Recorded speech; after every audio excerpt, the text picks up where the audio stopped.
Hello everyone, I'm UncleSam. The dev just dropped patch note for update 9.3, packed with change to equipment, gameplay mechanics, customization, and new ships.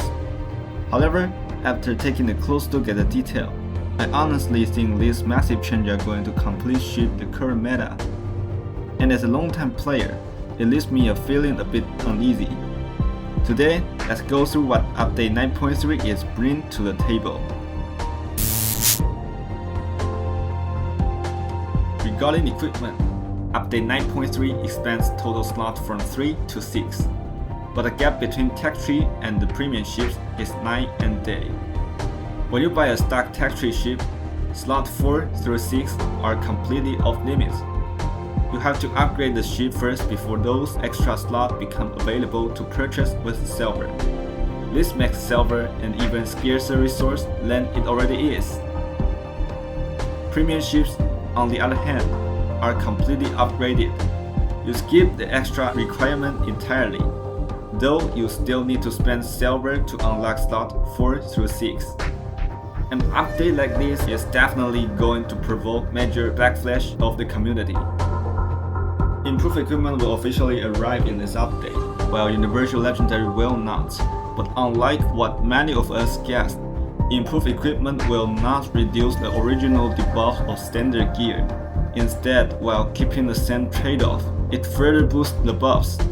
I'll make a dedicated video later to compare all the detailed states. Another major aspect is the cost of improved equipment. Each one costs 500 bonds, while upgrading to level 2 and level 3 takes 1,500 and 3,000 bonds respectively. Removing equipment costs 200 bonds. My interpretation is that paying this fee lets you remove the equipment so it can be equipped on another ship. Though the patch note didn't explicitly confirm how the process works. The good news is to help players test builds. Removing equipment is completely free throughout update 9.3, returning to 200 bond fee in version 9.4. Selling improved equipment refund 50%, but the patch note specifically said the player received 50% of original bond cost when selling it. Looking at the wording, original bond cost seems to refer to the initial purchase price of 500 bonds. If the refund were meant to include upgrade costs, the patch note would more naturally have referred to the total bond cost instead. Taken literally, even a full upgraded level 3 item might only refund half of its initial purchase price, just 250 bonds. Hopefully this is simply imprecise wording from dev's team rather than indication that upgrade won't be counted. Bonds can be earned through tier 10 battles, with paid out tiers to your match performance. I've put the exactly paid out breakdown on the screen, so feel free to pause and check it out. Right now, I think the bond earning rates and costs are completely out of whack. For example, fitting a single ship with 6 level 3 improved equipment costs total 30,000 bonds. Even if you are MVP on the winning side every single match, you still need 4,286 battles, which is just absurd. To ease the grind anxiety, the devs promised bonds will also be found in selected events every month, giving active players extra way to earn more of them. Ironically, to maintain game balance, the devs says they are closely monitoring bonds earning, and if necessary, earning limitation might arrive as early as update 9.4. My take: if you plan on chasing improved equipment, now probably is the best time to stock up on bonds, just in case earning restrictions are introducing down the road. Also, keep in mind that main battery director module previously showed in official Facebook post will not be implemented after all. The devs didn't state an official reason, but my guess is that combining increased main battery AP penetration with reduced main battery show velocity creates somewhat of conflict in physics logic, so they scrapped the idea. Fighter control radar is also being removed in 9.3. If you previously bought it, the game will convert it back to silver at full purchase price when the upgrade goes live. On top of that, the patch note explicitly states that a single ship cannot equip two items with same state boost. For example, you can't equip both the standard and improved version of the power traverse gear across different slots. As for ships, the brand new pan-European battleship tagline will formally join the game in update 9.3. On premium side, we are getting the Commonwealth cruiser, River Gumbra, for the September Blitz Pass, and the second ship of Shirazu class destroyer, Shigure, for October Blitz Pass, as well as the Dutch battleship, Villain d'Este, American destroyer, Black Gearin, Italian battleship, Lugero di Laulia, and Soviet cruiser, Cosma Minin. On top of that, the devs promise ongoing bots optimization and massive balance pass across various ships. This balance pass covers 3 major groups. The full list is on the screen. Feel free to pause if you need to, but let me break down the main points. Dutch cruisers, tier 8 to 10, main battery reload speed, shell dispersion, fire and flood resistance are all buffed, getting both survivability and firepower a solid upgrade.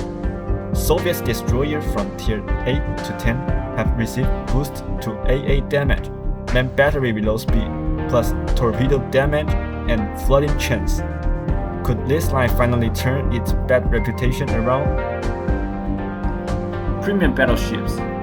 Ships like Soviet BB, Lenin, along with the popular German BBs like Pullman and Tirpitz, got very noticeable buff to main gun reload and dispersion.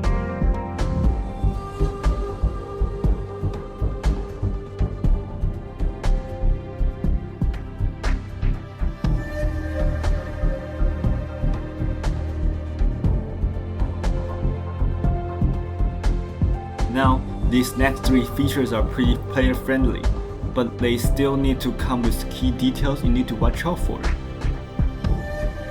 First and easily the best QOL upgrade, jump back into battle. In the past, once you get sunk, you have to wait for the entire match to finish before playing that same ship again. But in upgrade 9.3, as soon as you're sunk, you can head back to reports and immediately queue up for another match on the exact same ship. Your commander and armory page for that ship will be temporarily locked for all its active battle finish, but cutting out all that dead wait time is a massive win for a single ship grinder. Second, the crate milestone system. We don't have to rely purely on RNG anymore. The devs are implementing guaranteed crate milestone rewards. This isn't just about getting the ship after X pools. Every pool earns points to unlock tiered milestone rewards along the way, leading up to a clear Apex milestone grand prize. Keep in mind that each milestone can be only claimed once and won't be reset. Also, if a milestone offered a ship or camo you already own, the progress track directly previewed the exact replacement compensation you will receive instead. Who's gonna say no to extra rewards? I'll take it. Third, personalized destruction effects and destruction announcements. When you sink an enemy ship, you can now show off your exclusive destruction effects on the battlefield and pop personalized kill announcement in the feed, bringing style points to a whole new level. But here's a critical warning. The patch note states in black and white that once an effect is linked to a ship, it cannot be demounted unless the ship is sold. This means these effects are consumable items, not reusable like commanders or camos. For example, if you have 2 Halloween effects and link one to Bismarck, that effect is permanently locked to Bismarck. Warning on Yamato, you have to consume a second effect from your inventory. While a ship can hold multiple linked effects and switch between them in the armory, the binding action is completely irreversible. If you get rare limited edition effects in the future, do not misclick. It's an easy trap to fall into. As a veteran player who's played Blitz for over 6 years, looking at this 9.3 patch notes, I have to be candid. Facing such drastic shifts makes me genuinely worry about the future of this game. The expanded equipment system feels like it might be getting over complex and require too much silver. Will this change bring a vibrant second phase or plunge the game into absolute chaos? Honestly, nobody knows right now. We won't know how it actually plays out until update 9.3 officially goes live on August 12th. In preparation of this update, server maintenance will start at 8 AM UTC 0 on August 12th and expected to last about 3 hours. Update 9.3 is without doubt the biggest gamble in Blitz history. Captains, what are your thoughts on these patch notes? Let me know in the comments below. If you enjoyed this video, don't forget to leave a like, share, and subscribe to my channel. I'm UncleSam, and I'll see you in the next video. Bye!